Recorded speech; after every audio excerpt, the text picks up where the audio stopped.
Hey guys, Jim here. Welcome in once again. Today we're not really going to be taking a look at any knives in particular. I mean, I can pull a couple out and we can play with them, but what I wanted to do was kind of have a little heart to heart with you guys.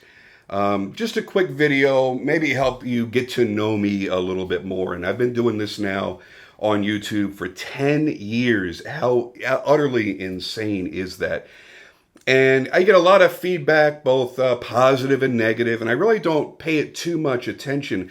But I got this really interesting note, I guess I could call it, a post that someone made regarding a knife that I had made that they purchased. And I want to show it to you very quickly here and let you see what it is that kind of gave me the idea to sit down here and kind of have a one-to-one with you. So go ahead and take a look at this up on the screen right now, and then I'll come right back and provide my commentary on that, as well as kind of tell you a little bit more about myself and where I'm coming from, and hopefully you'll understand me just a little bit more.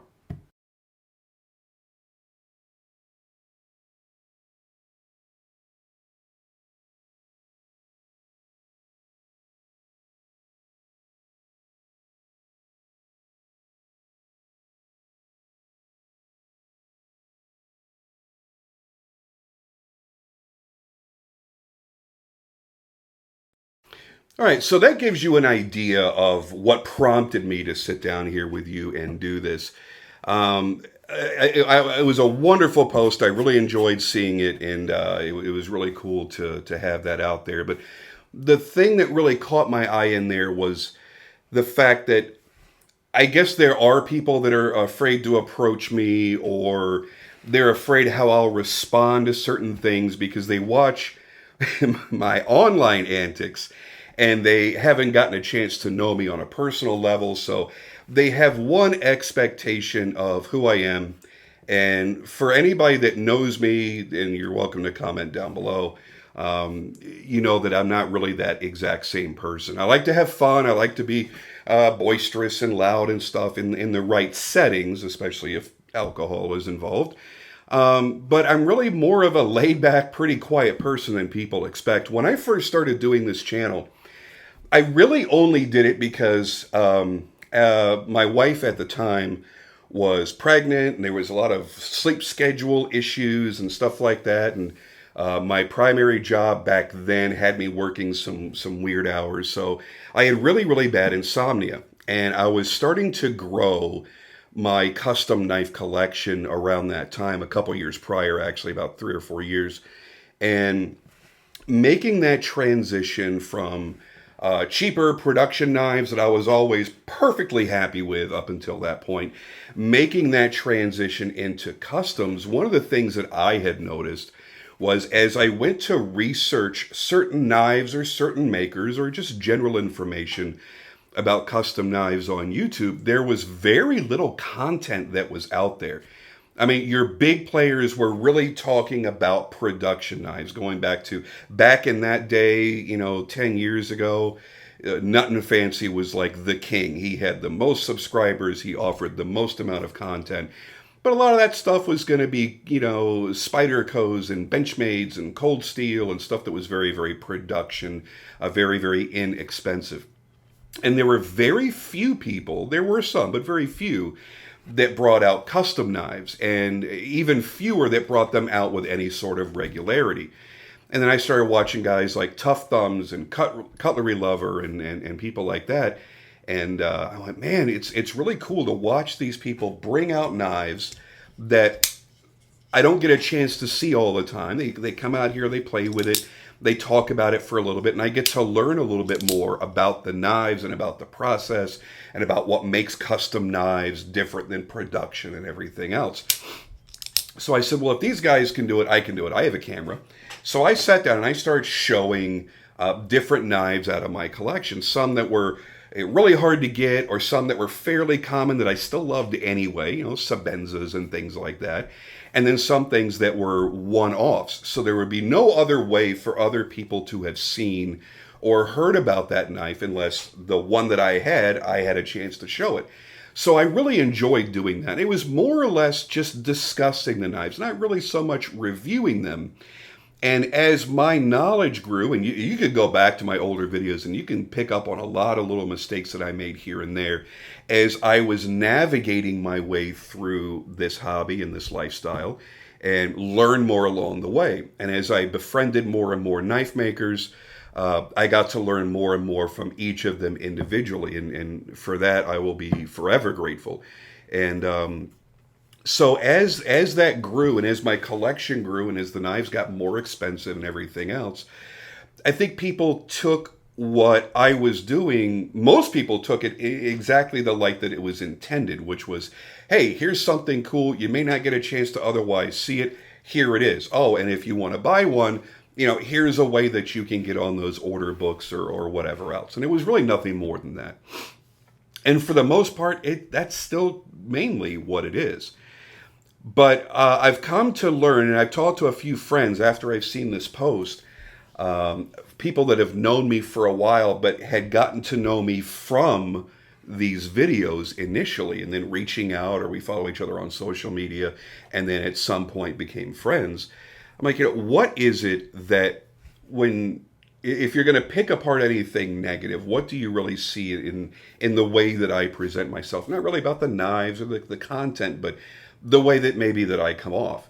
And honestly, it really boils down to two things. One is the tenor of my voice, especially for the years up until last year. Most of you guys hadn't even seen my face. You couldn't see facial reactions and sense sarcasm and things like that.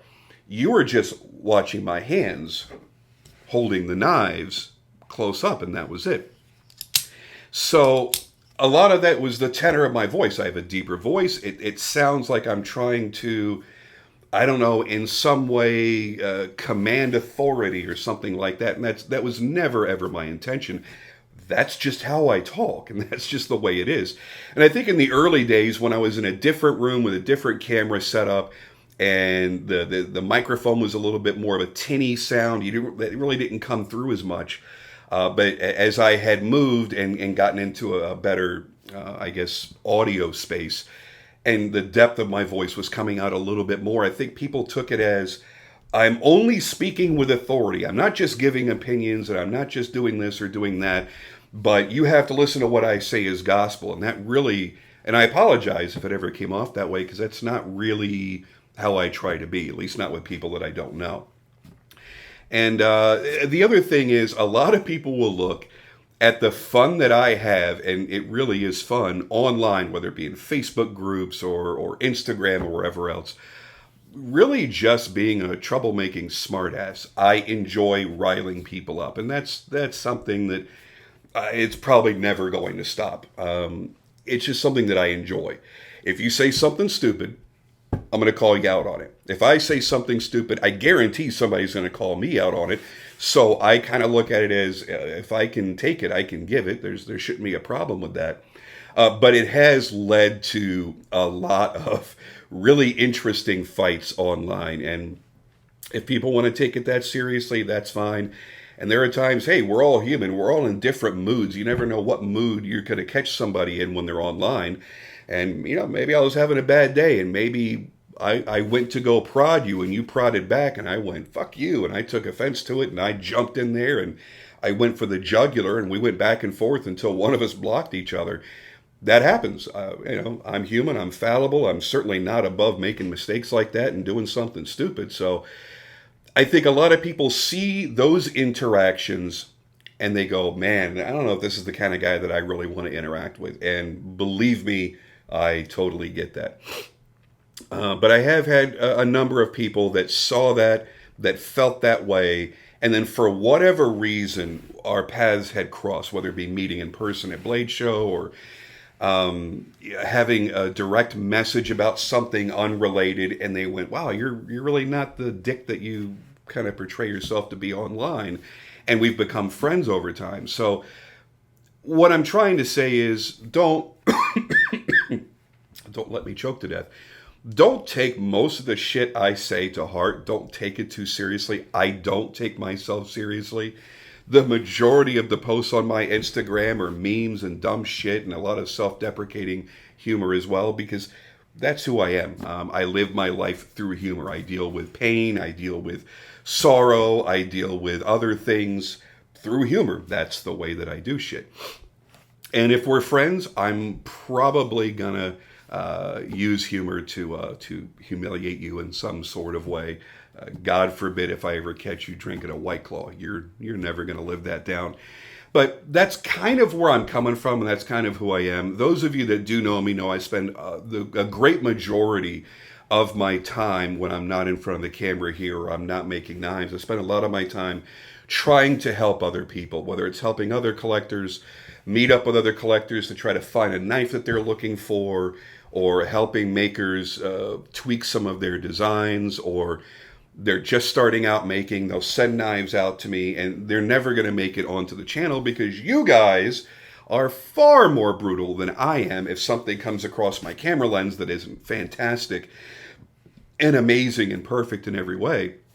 So I'll sit down and I'll make a video for them, and then I'll make it accessible only to them and go, hey, here's the things that are great. Here are the areas of opportunity. Here's what I would do. Here's what I've seen was successful for other makers and other brands, and I try to give them feedback. And thankfully, I've been able to help a lot of people. A lot of the knives in your collection, I may have had some small little hand in changing something or modifying something that made it just a little bit better, and it may be one of your favorite knives. I don't go down that list. I don't talk about those projects. I don't talk about those makers because that's not what I'm here to do. I like doing a lot of stuff behind the scenes and help good people, the same way that I come out here and I promote other people's knives. Listen, once I started knife making, I could have very easily just said, well, I'm not going to give anybody else promotion because it takes away from my sales, especially fixed blades, because that's what I make. But that's not what I'm here for. I'm here to support the community, and I'm here to help good people become more successful. And if they're good people that are making really, really good products, it benefits them for you guys to see it. It benefits you to find out about it because now you've got something cool to add to your collection. And it's a wonderful symbiotic relationship, the balance between those who watch my reviews and those who get reviewed on my channel. I enjoy putting you guys together. And when somebody messages me and says, hey, I started making knives just a couple of years ago because I watched your videos for so many years and I learned what people like and don't like from what you said and from what your viewers have commented down below in response to what you said. And I've listened to the things here and there that you have suggested would be better for this or for that, and it's helped to inspire me to make the knives that I make. There is nothing, and I truly mean nothing, that puts a smile on my face more and makes me feel better than reading messages like that. And I think it's fantastic. And I do it, again, not because there's some kind of personal gain. Yeah, every now and then I'll get a knife, and somebody will say, hey, yeah, you can go ahead and keep it, enjoy it, whatever else. That's far less common than you think it is. But I like to see good people succeed, and being able to put a spotlight on a very talented maker that may not be on a lot of people's radars yet, and watching them grow and explode. I mean, I go back to the days 2013, 2014, Enrique Pena coming out with his very first tactical folder that I got a chance to bring out to you guys. Ramon Chavez with the Redencion, the first time he had made a folder like that, and to watch them grow their audience and to see their talent grow to such a degree that the people that now knew about them got a chance to watch that growth and see how talented they really are.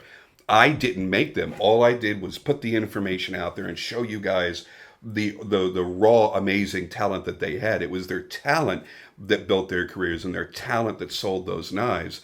I was just able to bring it out to more people and let more people see them more quickly.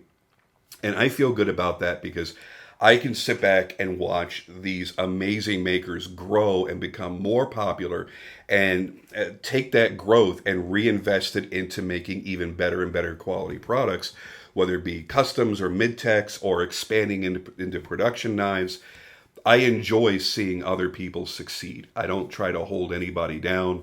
The very few times I've put up a negative review, I think there's only a couple of those, and I even took those down because I don't want to negatively impact anybody's life. I don't want anybody negatively impacting my life. So, it's that give and take.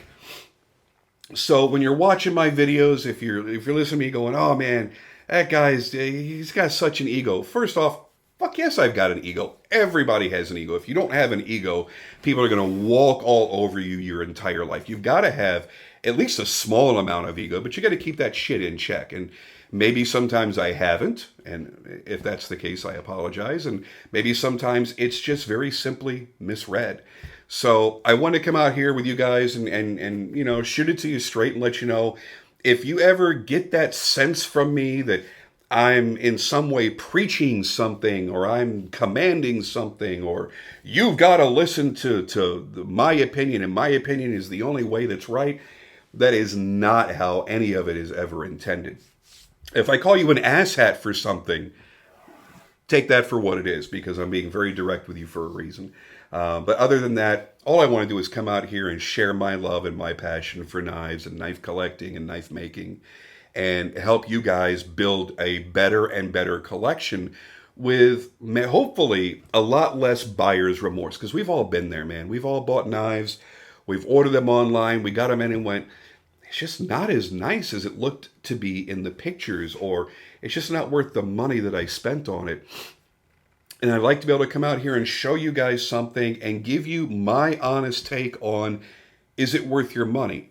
Is it worth it compared to another knife in that segment or in that price range?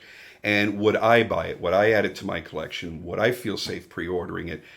I try to give you guys all of that only as information for yourselves. I spent a lot of my younger years in sales, and one of the things that I taught my teams was don't sell anybody anything. If you sell somebody, if you're pushing somebody into something, then the buyer's remorse is going to be huge. They're going to get home and go, why did I buy this thing? Or why did I spend double on this one when the one that I wanted was half the price and I would have been just as happy? Instead, you give them all of the most accurate information that you can. And then once you've given them, you've disseminated that information, you stand by them and help them like a friend. Like if they brought their friend shopping and they're bouncing, their conversation, their ideas off of each other. Well, yeah, I mean, it's kind of big and it's kind of heavy, but I really like that hand rub satin and the edge is super keen and the contouring on the handle is great. So if it were me, I'd probably buy it, but I'd want to change this or change that or maybe custom order it so that it's a little bit different in this way or that way. That's the philosophy that I've always gone by when it came to when I sold and when I taught people how to sell under me was just act like a friend and give them your opinions on what you would do in that situation and let them make their own decision. And that way, if they've committed to that decision, once they've purchased it, they're far less likely to have buyer's remorse because all the questions that they had were answered. They have all the specifications and all the information that they need to know, and they've made that buying decision on their own. So that's kind of how I look at it. And I realize that's what makes my videos a little bit different than other people. They might just do a straight review. Here are the specs. Here's how it feels in the hand. Here's the weight. Here you go. I like to put a lot more of my own personal opinion in there because I know what it's like to be daydreaming and have a little bit of extra money sitting in PayPal and go, I want to buy a knife today. And you're looking and looking and looking, and it's the array of options that are out there are truly dizzying. And for somebody to say, this is what I spent my money on, or this is what I plan to spend my money on, and here's why, you know that if your opinions are aligned with mine and I like it, you're probably going to like it. You know that if I don't like it, you're probably not going to like it. You know that if you really love deep carry clips and you hear me talk about how much I hate a deep carry clip and how stupid it is, you realize that's an opinion of mine that does not matter to you and it's not going to factor into your decision making. But you have that freedom. You have that choice to do it. So that's why I do what I do, and I try to make as many videos as I possibly can because I want to put as much content out there that's researchable. every time I go to buy a television or any kind of high-end consumer electronics or a car or anything else, the first thing I do is go to YouTube. Not for somebody to tell me that I need to buy that one certain item that I'm looking at, but go, what are the downfalls of having that item? What are the pros? What are the cons? Are there places to buy it cheaper? Is there another competitive product that I should be looking at instead of this or compared up against this? And I take that information and I do with it what I want. And that's exactly what I want for you guys as well. Yeah, there's times that I get super duper crazy, stupid excited. This is one, and this video is a long time coming to get this Demco out there, but I have a few surprises in store for that video. But this is one right here. I'm going to be doing backflips over this friggin' knife and telling you how amazing it is. And I would want everybody to own one. But if you're not really in the market for a work knife, you're in the mood for something fancier and prettier and higher end materials and things like that, no matter what I say, it shouldn't sway you into buying this if this is not the kind of knife that you're looking at buying. So try to keep that in mind as well. I'm going to try to figure out new ways to express myself, figure out different ways to do my videos that allow you to see that more of who I actually am, I guess. And honestly, a part of this is coming up because, again, I really don't give a shit if people online dislike me or flat out hate me. I sleep the exact same all night, every night, comfortably like a baby. It doesn't faze me. I have enough friends. I'm good. But one of the things I think that also inspired this are the health issues that I've gone through for the past couple of years, which are now mounting a little bit more in the past few months. And, you know, when things like that happen, you tend to take stock on your life and you start looking more critically at the things that you do, the things that you say, the way that you interact with other people, the way that you influence people and everything else. And I kind of took a step back and looked inward at myself a little bit and went, what can I change to help people better understand me and the points that I'm trying to convey, and, you know, not come off as, you know, some kind of asshole in some fashion. So I'm going to work a little bit more on myself. Hopefully that'll help things a little bit as well. If you have any questions or comments, please do put them down below. I'm an open book. I'm happy to respond to you and kind of let you know what I'm thinking about any certain thing. And if you're here because you love the content, great, thank you. I truly appreciate the support. If you're here because you hate me and you can't figure out why, well, maybe I touched on a few of those things right there. And, you know, if it's nothing that we've personally had between us, then I apologize for me coming off in a way that would cause you to misunderstand my intentions. So anyway, I'm rambling now at this point, so I'm just going to move on and end this video. Thank you guys for watching. As always, I do have a lot of content coming up in the future, a lot of knives inbound that I've both purchased and I'm borrowing because I feel that they're really, really, really, really awesome. This Demco being one of them. I'm super excited about getting this one out there. So please stay tuned for that. If you have any questions, put them down below and I'll do my best to get back at you. See you guys on the next video.